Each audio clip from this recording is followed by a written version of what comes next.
بسم اللہ الرحمن الرحیم۔ السلام علیکم ورحمۃ اللہ وبرکاتہ۔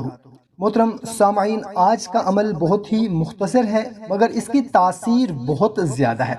جو انسان یہ رات کو بستر پر لیٹ کر سونے سے پہلے کر لے، اللہ تعالیٰ اس کو دو نعمتیں عطا فرماتے ہیں۔ ایک، اسے جنت والوں میں بنا لیتے ہی ہیں اور جنت والوں میں شامل کر دیتے ہیں، اور دوسرا، اس کے گھر میں رزق کی فراوانی کر دیتے ہیں۔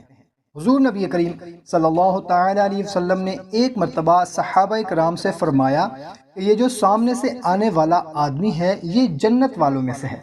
تو صحابی اٹھ کر چلے گئے، دیکھا تو وہ عبداللہ ابن سلام تھے۔ وہ حضور نبی کریم صلی اللہ تعالیٰ علیہ وسلم کی مجلس میں بیٹھے اور آپ سے مل کے جب واپس جانے لگے تو کہنے لگے کہ میں آپ کی خدمت میں کچھ وقت گزارنا چاہتا ہوں۔ آپ نے فرمایا چلو میرے ساتھ۔ وہ یہود کے بہت بڑے عالم تھے اور اسلام لائے تھے مدینہ میں، اور عبداللہ بن سلام کا یہود کے بڑے علماء میں نام ہوتا تھا، اور وہ یہود چند مسلمان ہوئے جن میں یہ سر فہرست تھے۔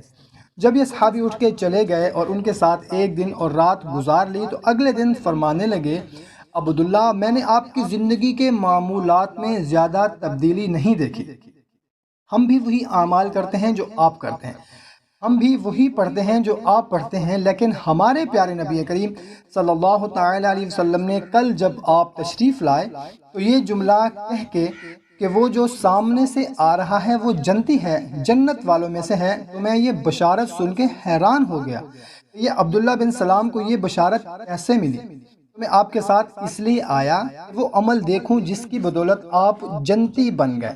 حالانکہ وہ سارے اعمال جو آپ کر رہے ہیں ہم بھی وہی کر رہے ہیں، پھر آپ کی خاصیت کیا ہے؟ پھر عبداللہ بن سلام نے فرمایا کہ میرا ایک خاص عمل یہ ہے سارے اعمال سے جدا کہ رات کو بستر پر لیٹ کر سب سے پہلے آج جس بندے سے جس شخص کے ساتھ مجھ سے زیادتی ہوئی میں معافی مانگتا ہوں، اور کسی نے میرے ساتھ زیادتی کی میں سب کو معاف کر کے سوتا ہوں۔ یہ جملہ کہتا ہوں کہ آج میں نے سب کو معاف کر دیا۔